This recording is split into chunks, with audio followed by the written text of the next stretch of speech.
Saludos mis amigos y hermanos en Cristo. El tema que voy a estar compartiendo hoy es por qué soy credo bautista, o sea, por qué no creo o no acepto el bautismo de infante. Y voy a estarme refiriendo más bien a nuestros hermanos presbiterianos, eh, que ellos entienden que el bautismo de infante es como la continuación o reemplaza lo que es la circuncisión, ¿no? Y que es la señal de pacto y que entonces eh, los hijos de los creyentes vienen a ser partícipes del pacto por medio del bautismo, ¿no? Pero yo quiero basarme primeramente en la escritura, el por qué rechazo esa interpretación. Entiendo que los católicos romanos creen que el bautismo de infante pues borra el pecado y quiero ser claro, sé que mis hermanos presbiterianos no creen eso, ellos lo que creen es que es por cuestión de pacto, ¿no? Cuestión de pacto, así como era en el antiguo pacto los hijos de los israelitas eran partícipes del pacto, del antiguo pacto, por medio de la circuncisión, pues en el nuevo pacto que los hijos de los creyentes, de los cristianos, vienen a ser partícipes del nuevo pacto por medio del bautismo. Pero vamos a ir a las escrituras. Y yo voy a estar en Hebreos 8, versículos del 8 en adelante, que es básicamente una repetición de lo que es Jeremías 31. Y dice así, en el versículo 8, porque reprendiéndolos dice, he aquí vienen días, dice el Señor, en que estableceré con la casa de Israel y la casa de Judá un nuevo pacto. No como el pacto que hice con sus padres el día que los tomé de la mano para sacarlos de la tierra de Egipto. Haciendo un paro aquí, vemos claramente que la misma escritura deja claro que ese nuevo pacto que se va a hacer no va a ser igual, no va a ser igual ni es el mismo que se hizo con la casa de Israel en el antiguo pacto cuando fueron sacados de Egipto. Así que es un error decir o que todo es un mismo pacto o que es simplemente una continuación. No, es un pacto diferente. No es el mismo pacto. Esto no es interpretación bautista, esto no es interpretación privada, esto es lo que dice la escritura. Les repito claramente. No como el pacto, versículo 9 de Hebreos 8, no como el pacto que hice con sus padres el día que los tomé de la mano para sacarlos de la tierra de Egipto, porque ellos no permanecieron en mi pacto y yo me desentendí de ellos, dice el Señor. En el antiguo pacto era posible ser partícipe del antiguo pacto simplemente con ser hijos de israelita y con ser circuncidado al octavo día. Automáticamente eras ya partícipe. Te podías apartar, como lo vemos que fue el caso con el antiguo Israel, donde gran parte de ellos se apartaron del pacto de Dios. O sea que era posible que aunque tú fueras partícipe del pacto, desobedecerlo y apartarte. Pero en el versículo 10 dice, por lo cual este es el pacto que haré con la casa de Israel. Y ahora está hablando del nuevo pacto. Después de aquellos días, cualquiera que tenga un poco conocimiento teológico sabe que aquellos días o los días postreros comienzan con la primera venida de Cristo.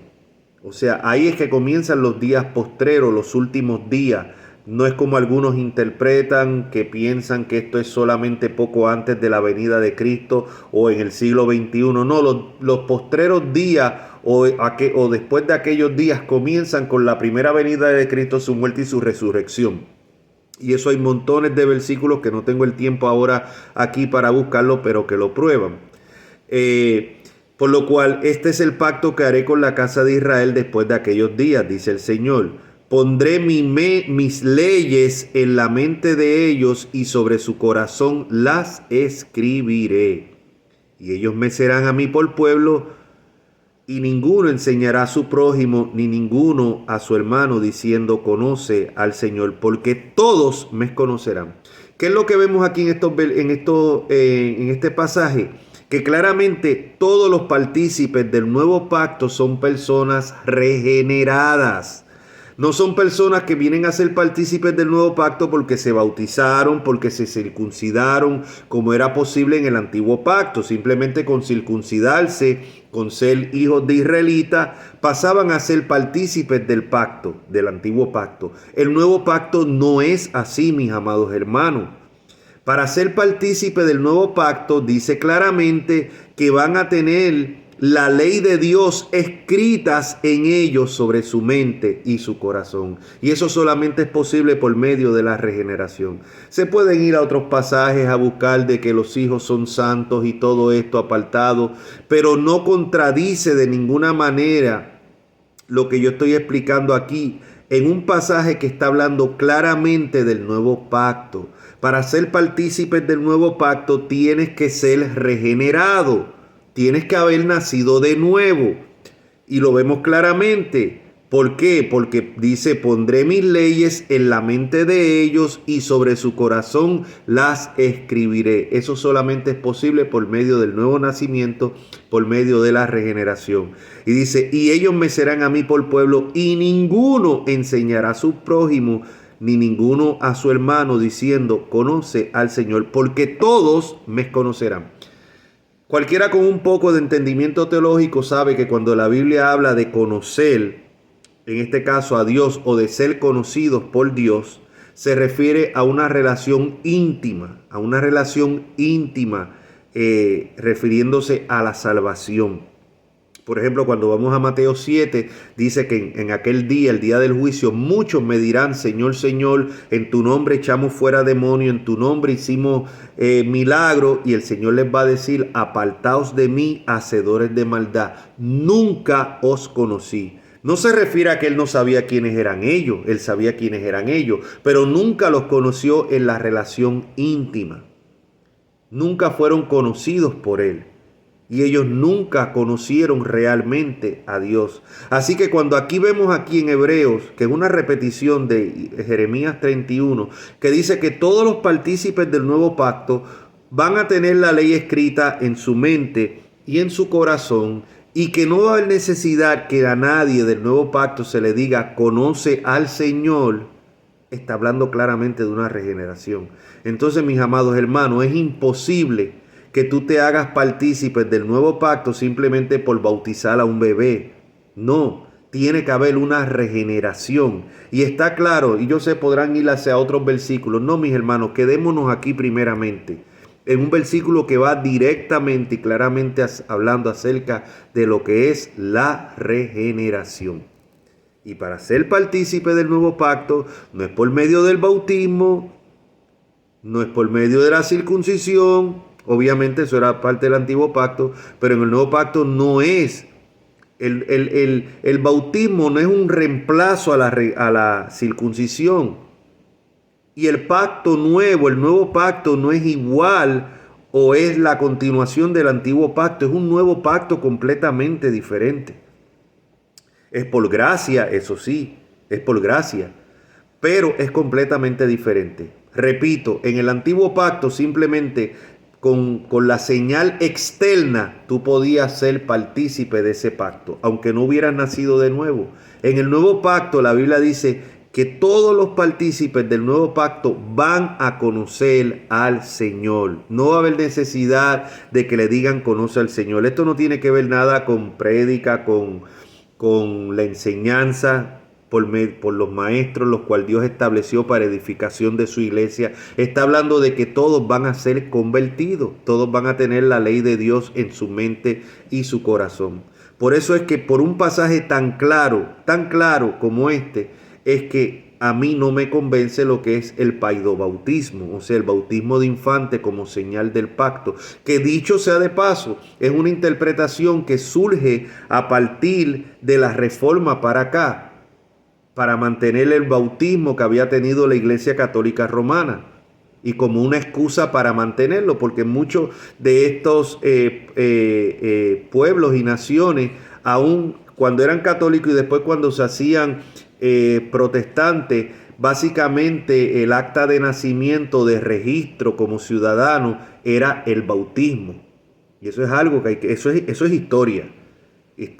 Y había que excusarlo de alguna manera. Y yo creo que los reformadores, hombres de Dios, usados por Dios, pero no eran infalibles. Y en este sentido creo que se equivocaron gran parte de ellos. No todos, porque tenemos también muchos de los puritanos ingleses a fines del siglo XVII, a mediados del siglo XVII, que eran tan, aunque muchos hermanos presbiterianos no lo quieran admitir, pero eran tan reformados como lo eran los presbiterianos de línea presbiteriana.